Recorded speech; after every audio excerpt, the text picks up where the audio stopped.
Good morning, students. So today we have to start a fresh chapter, a new chapter for you, that is chapter number 2, polynomials. Polynomials is also not a new concept for you 9th class because इसका concept आप लोगों ने 8th standard में पढ़ा हुआ है, ठीक है? So coming to the topic directly, polynomials. How will you define a polynomial? Polynomial को आप कैसे define करेंगे? या इससे पहले मैं ये बोलूँ कि what do you mean by algebraic expression? Polynomial से पहले आप मुझे बताइए what can you say about algebraic expression? algebraic expression से आप क्या समझते हैं? आपने पढ़ा हुआ है when constants and literals, constant numbers, literals मतलब variables, when constants and literals are combined together with different mathematical operations, जब कुछ अलग अलग कांस्टेंट टर्म्स, कुछ वेरिएबल टर्म्स एक साथ कंबाइन होके आ रही हैं, तो वो जो एक्सप्रेशन कहलाता है वो कहलाता है algebraic expression. When constants and literals या constant and variables are combined together with different mathematical operation. Different mathematical operation means with addition, with subtraction, with multiplication और डिवीजन. सपोज यहाँ मैंने प्लस लगाया, यहाँ मैंने माइनस साइन लगा दिया. 4 and y they are in multiplication, divided by 3z, divided by 3z ऐसे लिख दो या अपॉन 3z लिख दो, ठीक है? या फिर मैंने लिखा 7x minus 9, it is also an expression. जब आपने कुछ कांस्टेंट और कुछ वेरिएबल्स को एक साथ कंबाइन करके लिख दिया, अलग अलग मैथमेटिकल ऑपरेशन करते हैं. अगर मैं बोल रही हूँ मैंने लिखा 8x, तो ये भी एक एल्जेब्रिक एक्सप्रेशन है. यहाँ 8 और x आपस में मल्टीप्लाई हो रहे हैं, तो एल्जेब्रिक एक्सप्रेशन सिंपली कुछ भी मैंने लिख दिया. मैंने लिखा 9/y, एक्सप्रेशन है -7/z, बिल्कुल सही है, ये भी एक्सप्रेशन है. तो एल्जेब्रिक एक्सप्रेशन में सिंपली ये लिखा हुआ है कि जब आपने अलग अलग टर्म्स को प्लस और माइनस साइन से, ये जो नंबर्स हैं ये अलग अलग टर्म्स कहलाती है. मल्टीप्लिकेशन और डिवीजन सेपरेट नहीं करते टर्म्स को, टर्म्स सेपरेट होती है हमेशा प्लस से और माइनस साइन से. ओके, तो जब आपने अलग अलग टर्म्स को अलग अलग तरीके से लिख दिया, एडिशन में, मल्टीप्लिकेशन में, डिवीजन में, किसी भी तरीके से लिख दिया, तो जो एक्सप्रेशन बना वो कहलाया एल्जेब्रिक एक्सप्रेशन. सिंपली आपने पढ़ा है, कुछ भी आपने वेरिएबल को डिनोमिनेटर में लिखा है तो भी ठीक है, न्यूमरेटर में लिखा है तो भी ठीक है, अगर आपने लिखा 7z⁻⁻4 तो भी ठीक है, कोई दिक्कत नहीं है. इसमें कोई भी हार्ड एंड फास्ट रूल नहीं है कि इसमें ये होना ही चाहिए या ये नहीं होना चाहिए. एल्जेब्रिक एक्सप्रेशन के लिए कोई पर्टिकुलर केस नहीं है. आपने किसी भी तरीके से टर्म्स को लिख दिया, कांस्टेंट और वेरिएबल्स को मैशअप करके लिख दिया या अलग अलग करके लिख दिया, not at all any issue is there, ठीक है? तो ये तो आपने पढ़ा है अब तक एल्जेब्रिक एक्सप्रेशन. अब पॉलिनोमियल्स क्या है और पॉलिनोमियल में और एल्जेब्रिक एक्सप्रेशन में क्या मेजर डिफरेंस है जो अपनों को पढ़ना है. अब देखिए पॉलिनोमियल्स की डेफिनेशन हम पढ़ते हैं. पॉलिनोमियल में आप पढ़ेंगे a special type of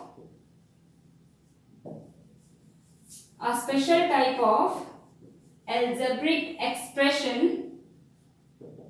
in which variables power must be a whole number. ये मस्ट है, होल नंबर बोल दीजिए या फिर आप बोल दीजिए नॉन नेगेटिव इंटीजर्स, एक ही बात है. ये कंसेप्ट ध्यान से समझिए 9th class. A special type of algebraic expression मतलब कि सारे के सारे algebraic expressions polynomials नहीं होते हैं. सिर्फ special type of algebraic expression in which variables power, जो वेरिएबल की पावर है, कांस्टेंट की पावर की बात नहीं करें, कांस्टेंट की पावर कुछ भी हो सकती है. जो वेरिएबल है, वेरिएबल x है, y है, z है या कोई भी वेरिएबल है, उसकी जो पावर है, उसकी जो एक्सपोनेंट है, that must be a whole number. वो एक्सपोनेंट जो है, जो पावर है, वो एक होल नंबर होना चाहिए. अब होल नंबर क्या है भूलते नहीं थे ना, फर्स्ट में पढ़ा था. All the counting numbers along with 0, 1 2 3 4 and so on, these are whole numbers. तो variables power must be a whole number. आप होल नंबर वर्ड यूज कर लीजिए या नॉन नेगेटिव इंटीजर्स यूज कर लीजिए, एक ही बात है. तो वेरिएबल की पावर एक नॉन नेगेटिव इंटीजर हो. फॉर एग्जांपल देखिए 5x² minus 9y⁴ plus 7z³. अब यहाँ देखिए this expression has three variables x, y and z. अब तीनों की पावर देखिए, पावर 2 है, is 2 a whole number? Yes. Power 4 है, 4 भी होल नंबर है। And what about 3? 3 भी होल नंबर है। तो can we say that this expression is a polynomial? क्या ये पॉलिनोमियल है? बिल्कुल सही है, बिल्कुल। अब देखिए मैं आपको एग्जांपल देती हूँ। आपने लिखा 5 under root Y plus 9z। अब बताइए क्या ये एक्सप्रेशन पॉलिनोमियल है? देखिए z की पावर कितनी है? 1, तो 1 होल नंबर है। y की पावर कितनी है? What do mean by this under root sign? If you will remove this under root sign and you will write it in exponential form, तो पावर क्या आएगी y की? Half, 1/2। 5y to the power 1/2 plus 9z। अब बताइए 1/2 power है, क्या 1/2 एक whole number है? नहीं है, 1/2 is not a whole number. So ये एक्सप्रेशन पॉलिनोमियल नहीं है। इन द सेम वे अगर मान लीजिए आपको दिया हुआ है 5z to the power -4 plus 9, क्या ये एक्सप्रेशन पॉलिनोमियल है? Variables power must be a whole number. Variable की पावर होल नंबर होनी चाहिए। यहाँ पे क्या होल नंबर है? नहीं है। ये क्या है? -4 है। ये नॉन नेगेटिव इंटीजर नहीं है। ये तो नेगेटिव इंटीजर है, तो ये भी पॉलिनोमियल नहीं है। तो आई बात समझ में कि पॉलिनोमियल में और अलजेब्रिक एक्सप्रेशन में एक ही डिफरेंस है, मेन डिफरेंस। वही आपको याद रखना है कि only those expressions are polynomials in which variables power must be a whole number। Variable की पावर एक होल नंबर होनी जरूरी है। आप होल नंबर बोले या नॉन नेगेटिव इंटीजर बोले, कोई दिक्कत नहीं है, एक ही बात है। ठीक है, ये तो बात हुई पॉलिनोमियल की। अब पॉलिनोमियल इन वन वेरिएबल अगर आता है कि क्या ये पॉलिनोमियल इन वन वेरिएबल है, तो वन वेरिएबल मतलब क्या हुआ कि थ्रू आउट दैट एक्सप्रेशन, उस एक्सप्रेशन में सिंगल वेरिएबल आना चाहिए। जैसे कि मैं बात करूं इसकी, क्या ये एक्सप्रेशन पॉलिनोमियल है? बिल्कुल है, क्योंकि वेरिएबल की पावर होल नंबर है। अब मैं बोलूं क्या ये पॉलिनोमियल इन वन वेरिएबल है, तो आपका आंसर क्या आएगा? No, it is not in one variable because it contains 3 variables in it. इसमें तो 3 वेरिएबल्स आ रहे हैं, x भी आ रहा है, y भी आ रहा है और z भी आ रहा है। तो ये पॉलिनोमियल सिंगल वेरिएबल में नहीं है। ठीक है, अगर मैं लिखती हूँ 9x to the power 4 minus 5x plus 1। अब बताइए क्या ये पॉलिनोमियल है? पहली बात तो क्या ये पॉलिनोमियल है? तो आपने पावर देखी वेरिएबल की 4 है, पॉजिटिव है, सही है। x की पावर 1 है, होल नंबर है, दोनों होल नंबर है। हाँ ये पॉलिनोमियल है। अब मेरा क्वेश्चन बनता है क्या ये पॉलिनोमियल इन सिंगल वेरिएबल है? बिल्कुल, सिंगल वेरिएबल x यहाँ पे, x यहाँ पे, तो ये पॉलिनोमियल इन वन वेरिएबल है।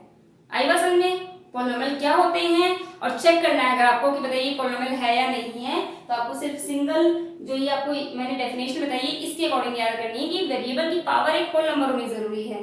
फिर एग्जाम में ये आ सकता है पर्टिकुलरली कि सिंगल वेरिएबल में है, तो बच्चे कंफ्यूज होते हैं, सिंगल वेरिएबल देखते नहीं है, वो बोलते हैं हाँ ये पॉलिनोमियल है। पॉलिनोमियल है, लेकिन क्वेश्चन में पूछा है क्या ये सिंगल वेरिएबल में है, तो आपको ढंग से चेक करके आंसर देना है कि सिंगल वेरिएबल में है या नहीं है। इसके बाद क्वेश्चन बनता है what is degree of the polynomial. Degree is not a new word for you. Degree means highest power of the variable. Variable की जो हाईएस्ट पावर है वो कहलाती है डिग्री ऑफ द पॉलिनोमियल। ठीक है, अब देखिए यहाँ पे हाईएस्ट पावर 4 है, तो इस पॉलिनोमियल की डिग्री क्या होगी? 4। यहाँ पे हाईएस्ट पावर 4 है, तो डिग्री क्या होगी? 4। आई बात समझ में? Degree means highest power. फिर आप पढ़ेंगे कोफिशिएंट। कोफिशिएंट मतलब उस वेरिएबल के आगे जो कांस्टेंट नंबर है दैट इज कॉल्ड कोफिशिएंट। उस वेरिएबल के पहले जो कांस्टेंट नंबर है वो उसको कोफिशिएंट कहलाते हैं। जैसे मैंने आपको कहा इस पॉलिनोमियल में what is coefficient of x, तो आपका आंसर आएगा कोफिशिएंट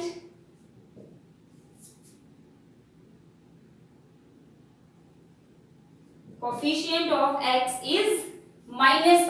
ध्यान रखना साइन के साथ 5 लिख सकते हैं, 5 रॉन्ग हो गया, x का कोफिशिएंट क्या है? -5 है। अब इसी क्वेश्चन में मैं बोल रही हूँ what is coefficient of x square. x square का कोफिशिएंट क्या है बताइए? इस पॉलिनोमियल में x स्क्वायर वाले टर्म का कोफिशिएंट बताना है, तो आप देखेंगे x स्क्वायर वाले टर्म तो है ही नहीं। अगर x स्क्वायर वाले टर्म नहीं है इसका मतलब उस पर्टिकुलर टर्म का कोफिशिएंट क्या हुआ? 0, राइट? क्योंकि आप इसको ऐसे लिख सकते हैं 9x to the power 4 minus या plus 0 multiply by x square. 0 multiplied by any number gives 0 minus 5x plus 1। तो अगर कोई टर्म नहीं है तो उसका कोफिशिएंट क्या होगा, हमेशा 0 होगा। तो मैंने आपको बताया डिग्री क्या होती है पॉलिनोमियल की और कोफिशिएंट क्या होंगे पर्टिकुलर टर्म्स के। Okay, so in today's class we have studied that what is a polynomial, what is the major difference between polynomial and algebraic expression, what is degree of polynomial as well as coefficient of particular term. Okay, so please revise this topic and in next class we'll proceed it further.